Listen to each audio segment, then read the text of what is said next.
Now what happens, ਹੁਣ ਆਪਾਂ ਨੂੰ ਪਤਾ ਇੱਕ ਪਾਸੇ ਮਾਈਕਰੋਪਾਈਲਰ ਐਂਡ ਹੈ, ਇੱਕ ਪਾਸੇ ਚਲਾਜ਼ਲ ਐਂਡ ਹੈ।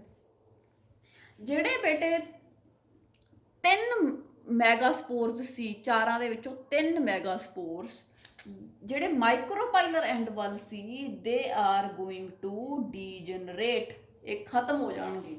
ਠੀਕ ਹੈ, ਤੇ ਇੱਕ ਜਿਹੜਾ ਚਲਾਜ਼ਲ ਐਂਡ ਵੱਲ ਪਿਆ ਸੀ ਉਹ ਬਣ ਜੂਗਾ ਫੰਕਸ਼ਨਲ ਮੈਗਾਸਪੋਰ। ਇਹ ਜਿਹੜਾ ਫੰਕਸ਼ਨਲ ਮੈਗਾਸਪੋਰ ਹੈ ਬੇਟੇ, ਇਹਦੇ ਤੋਂ ਫਿਰ ਆਪਣਾ ਬਣੂਗਾ ਐਂਬਰੀਓ ਸੈਕ। ਠੀਕ ਹੈ, ਆਪਣੇ ਕੋਲ ਇੱਕ ਮਾਈਕਰੋਸਪੋਰ ਮਦਰ ਸੈਲ ਸੀ, ਉਹਨੇ ਮਿਓਸਿਸ ਕੀਤੀ, 4 ਮੈਗਾਸਪੋਰਸ ਪੈਦਾ ਕਰਤੇ। ਨਾउ the 3 out of those 4 megaspores, 3 degenerate and 1 which is present towards the chalazel end, it behaves as a functional megaspore, right?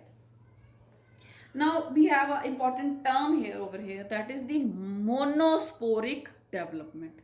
monosporic development ਦਾ ਮਤਲਬ ਹੈ ਬੇਟੇ ਜਦੋਂ ਐਂਬਰੀਓ ਸੈਕ ਇੱਕ ਮੈਗਾਸਪੋਰ ਤੋਂ ਬਣਦਾ ਹੈ। Mono means 1, sporic means megaspore. ਜਦੋਂ embryo sac ਇੱਕ ਮੈਗਾਸਪੋਰ ਤੋਂ ਬਣੇ, such a development is called as monosporic development. ਆਪਾਂ ਦੇਖ ਹੀ ਲਿਆ, 3 ਡੀਜਨਰੇਟ ਹੋ ਗਏ, ਇੱਕ ਹੀ ਬਚਿਆ, ਇਹਦੇ ਤੋਂ ਅੱਗੇ ਐਂਬਰੀਓ ਸੈਕ ਬਣਨਾ। ਓਕੇ, ਨਾਓ ਵਾਟ ਹੈਪਨਸ, ਜਿਹੜਾ ਇੱਕ ਆਪਣੇ ਕੋਲੇ ਬਚਿਆ ਸੀ ਚਲਾਜ਼ਲ ਐਂਡ ਵੱਲ ਮੈਗਾਸਪੋਰ ਬੇਟੇ, ਉਹ 3 ਟਾਈਮਸ ਮਾਈਟੋਸਿਸ ਕਰਦਾ ਹੈ। It undergoes 3 mitotic divisions, 1 2 3। What happens, ਜਦੋਂ ਇਹਨੇ ਬੇਟੇ ਇਹ ਡਿਵਾਈਡ ਕੀਤੀ, ਫਸਟ ਮਾਈਟੋਸਿਸ ਹੋਈ ਤਾਂ ਇਹਦੇ ਤੋਂ ਬਣ ਗਏ 2 ਸੈਲਸ, ਰਾਈਟ। ਫਿਰ ਬੇਟੇ ਸੈਕਿੰਡ ਡਿਵੀਜ਼ਨ ਹੋਈ, ਇਹਦੇ ਤੋਂ ਵੀ ਇੱਕ ਹੋਰ ਸੈੱਲ ਬਣ ਗਿਆ, ਇਹਦੇ ਤੋਂ ਵੀ ਇੱਕ ਹੋਰ ਸੈੱਲ ਬਣ ਗਿਆ। We have a 4 celled structure. ਫਿਰ ਬੇਟਾ ਥਰਡ ਡਿਵੀਜ਼ਨ ਹੋਈ, ਇਹਦੇ ਤੋਂ ਵੀ 2, ਇਹਦੇ ਤੋਂ ਵੀ ਸਾਰਿਆਂ ਤੋਂ 2, ਟੋਟਲ ਆਪਾਂ ਬੇਟੇ ਆਪਾਂ ਇਹ ਕਹਿ ਦਾਂਗੇ 3 ਟਾਈਮ ਮੈਟੋਸਿਸ ਹੋਈ। ਇੱਕ ਮੈਗਾਸਪੋਰ ਤੋਂ 4 new cells are formed on the each and.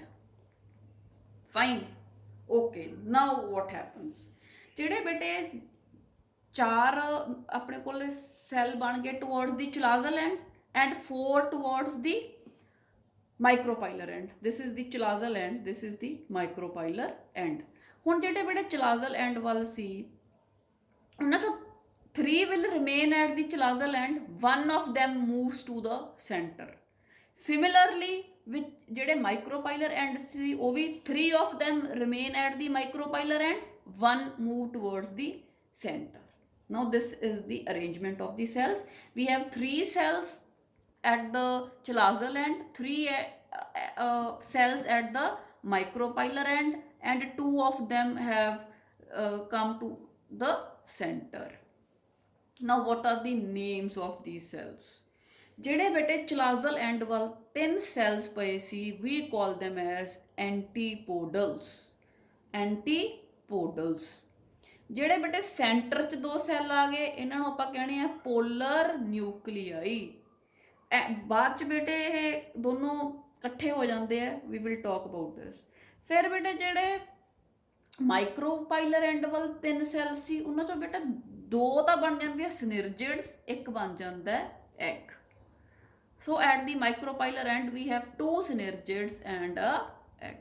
So this is the structure of a embryo sac. I hope how the formation of embryo sac has taken place is clear. So megaspore mother cell ਤੋਂ ਬੇਟੇ ਜਿਹੜਾ ਹੈ embryo sac ਦੀ formation ਹੋ ਜਾਂਦੀ ਹੈ। Okay beta, in your NCERT book you will find such type of a diagrams. I had drawn some simplified diagrams for your better understanding. So for your revision and for your practice, you please practice these diagrams. These diagrams show the formation of the embryo sac, and this is finally this is the diagram of a mature embryo sac. Okay, now let's talk about the cells of the embryo sac which has been developed. So it has 1 egg, ਆਪਾਂ ਗੱਲ ਕਰ ਲਈ, it has 2 synergids। ठीक है, all these 3 cells, synergids and egg, they lie towards the micropylar end, and we had 3 antipodals which were present towards the chalazel end। फिर बेटे गल आउंदी है 2 polar nuclei ਜਿਹੜੇ ਸੈਂਟਰ 'ਚ ਪਏ ਸੀ, ਉਹ ਕੀ ਕਰਦੇ ਆ ਬੇਟੇ, they get covered by a single membrane. ਉਹ ਨਿਊਕਲੀਅਸ ਤਾਂ ਦੋ ਹੈ ਪਰ ਉਹਨਾਂ ਦੇ ਬਾਹਰ ਇੱਕੋ ਹੀ ਮੈਂਬਰੇਨ ਹੈ, and they start behaving as a single cell. ਇੱਕ ਸੈੱਲ ਜਿਹਦੇ ਵਿੱਚ ਨਿਊਕਲੀਅਸ ਕਿੰਨੇ ਪਏ ਹੈ, ਦੋ। ਠੀਕ ਹੈ, ਕਿਉਂਕਿ ਦੋ ਪੋਲਰ ਨਿਊਕਲੀਆਈ ਫਿਊਜ਼ ਹੋ ਗਏ ਟੂ ਫਾਰਮ ਸੈਕੰਡਰੀ ਨਿਊਕਲੀਅਸ। ਠੀਕ ਹੈ, ਦੋ ਪੋਲਰ ਨਿਊਕਲੀਆਈ ਫਿਊਜ਼ ਹੋ ਗਏ ਟੂ ਫਾਰਮ ਸੈਕੰਡਰੀ ਨਿਊਕਲੀਅਸ। ਜਿਹੜਾ ਇੱਕ ਪੋਲਰ ਨਿਊਕਲੀਆਈ ਸੀ, it had n number of chromosomes, ਦੂਜੇ ਕੋਲੇ ਵੀ n number, so now it has 2n number of chromosomes. ਤਾਂ ਬੇਟੇ at the end we can say that ਜਿਹੜਾ ਡੈਵਲਪਡ ਐਂਬਰੀਓਸੈਕ ਹੈ, ਇਟ ਹੈਜ਼ 8 ਨਿਊਕਲੀਅਸ। 8 ਸਮਝ ਗਏ, ਇੱਕ ਐਗ 'ਚ ਦੋ ਸਿਨਰਜਿਡਸ, 3 ਐਂਟੀਪੋਡਲਸ, ਦੋ polar nucleus, together it comes to 8। But it is 7 salad.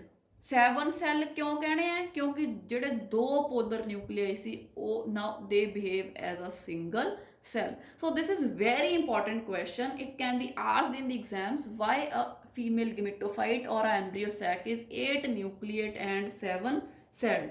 So you will say 8 nucleus, you will tell how, and then you will say that the two polar nuclei, they are going to fuse and they behave as a single cell, and it has 2n number of chromosomes. So that is why we have 8 nucleated and 7 celled embryo sac which is mature. Now let's talk about the egg apparatus. Now this is the, say suppose this is a structure of an embryo sac, ਤਾਂ ਆਪਾਂ ਕਿਹਾ ਕਿ ਜਿਹੜਾ ਮਾਈਕਰੋਪਾਈਲਰ and ਹੈ ਉਹਦੇ ਵਿੱਚ ਜਿਹੜਾ ਹੈਗਾ ਆਪਾਂ ਕਿਹਾ ਕਿ ਉਹਦੇ 'ਚ ਦੋ ਸਿਨਰਜਿਡਸ ਪਏ ਆ ਤੇ ਇੱਕ ਐਗ ਪਿਆ। ਆ ਜਿਹੜੇ ਦੋ ਸੈਲਸ ਹੈ ਨੀਚੇ ਬਣਾਏ ਦੇ ਆਰ ਦੀ ਸਿਨਰਜਿਡਸ, ਤੇ ਇਹਨਾਂ ਦੇ ਉੱਪਰ ਮੈਂ ਬਣਾਇਆ it is the egg. Right, now synergids and egg, all these three cells together is called as egg apparatus. It is called as egg apparatus. But ਜਿਹੜੇ synergids and egg ਹੈ they have a different polarity. Different polarity ਦਾ ਮਤਲਬ I'm going to explain it. Suppose ਆ ਆਪਣਾ egg cell ਸੀ, ਇਹਦੇ ਉੱਪਰ nucleus ਪਿਆ ਤੇ ਨੀਚੇ ਇੱਕ ਵੱਡਾ ਵੈਕਿਊਲ ਪਿਆ। ਐਗ ਸੈੱਲ ਦੇ ਵਿੱਚ ਨਿਊਕਲੀਅਸ ਉੱਪਰ ਪਿਆ, ਵੈਕਿਊਲ ਨੀਚੇ ਪਏ ਹੈ। ਪਰ ਜਿਹੜੇ ਬੇਟੇ ਸਿਨਰਜਿਡਸ ਹੈ ਇਹਨਾਂ ਦੇ ਵੈਕਿਊਲ ਉੱਪਰ ਪਿਆ ਤੇ ਨਿਊਕਲੀਅਸ ਨੀਚੇ ਪਏ ਹੈ। ਤਾਂ ਆਪਾਂ ਕਹਿੰਦੇ ਆ synergids and egg have different polarity but together it is known as egg apparatus. And ਜਿਹੜਾ ਬੇਟਾ ਤੁਸੀਂ ਦੇਖ ਹੀ ਰਹੇ ਹੋ ਇੱਥੇ ਮੈਂ ਜਿਹੜੇ ਸਿਨਰਜਿਡ ਸੀ ਇਹਨਾਂ ਦੇ ਉੱਤੇ ਇੱਕ ਵੇਵੀ ਜੀ ਜਿਹੜੀ ਲੇਅਰ ਬਣਾਈ ਹੈ that is the filiform apparatus. It is a cellular thickening, cells thick ਹੋਏ ਹੁੰਦੇ ਆ ਟੂ ਫਾਰਮ ਫਿਲੀਫਾਰਮ ਅਪਰੇਟਸ। ਫਿਲੀਫਾਰਮ ਅਪਰੇਟਸ ਦਾ ਬੇਟੇ ਕੰਮ ਹੁੰਦਾ ਹੈ for absorption and transportation of nutrients in the embryo sac. embryo sac ਦੇ ਅੰਦਰ nutrients supply ਕਰਨੇ, ਇਹ ਕੰਮ ਹੁੰਦਾ ਹੈ ਫਿਲੀਫਾਰਮ ਅਪਰੇਟਸ ਦਾ। ਤੇ ਬੇਟੇ ਸਿਨਰਜਿਡਸ ਦਾ ਕੰਮ ਹੈ ਕਿ ਪੋਲਨ ਟਿਊਬ ਨੂੰ ਰਸਤਾ ਦਿਖਾਉਂਦੇ ਆ ਟੁਵਰਡਸ ਐਗ। ਜਦੋਂ ਪੋਲਨ ਟਿਊਬ ਆਉਂਦੀ ਹੈ ਬੇਟੇ, ਪੋਲਨ ਜਰਮੀਨੇਸ਼ਨ ਹੁੰਦੀ ਹੈ, ਪੋਲਨ ਟਿਊਬ ਨਿਕਲ ਕੇ ਆਉਂਦੀ ਹੈ, ਆਪਾਂ ਨੂੰ ਪਤਾ it entrance through the micropylar and, ਕਿਉਂਕਿ ਇੱਥੇ ਇੰਟੈਗੂਮੈਂਟਸ ਨਹੀਂ ਹੁੰਦੇ, ਇੱਥੇ ਥੋੜੀ ਜਗ੍ਹਾ ਹੁੰਦੀ ਹੈ। ਤਾਂ ਬੇਟਾ ਜਦੋਂ ਮਾਈਕਰੋਪਾਈਲਰ ਐਂਡ ਚੋਂ ਪੋਲਨ ਟਿਊਬ ਆਉਂਦੀ ਹੈ ਤਾਂ ਉਹਦੇ ਵਿੱਚ ਮੇਲ ਗਮੀਟਸ ਹੁੰਦੇ ਤੇ ਮੇਲ ਗਮੀਟ ਨੇ ਅਲਟੀਮੇਟਲੀ ਐਗ ਨਾਲ ਫਿਊਜ਼ ਕਰਨਾ ਹੁੰਦਾ, ਤਾਂ ਉਹ ਰਸਤਾ ਉਹਨੂੰ ਕੌਣ ਦਿਖਾਉਂਦਾ towards the egg, that is the synergids. Plus synergids they protect the egg from any shock or from any injury. This is the egg apparatus and the function of the filiform apparatus and the synergids.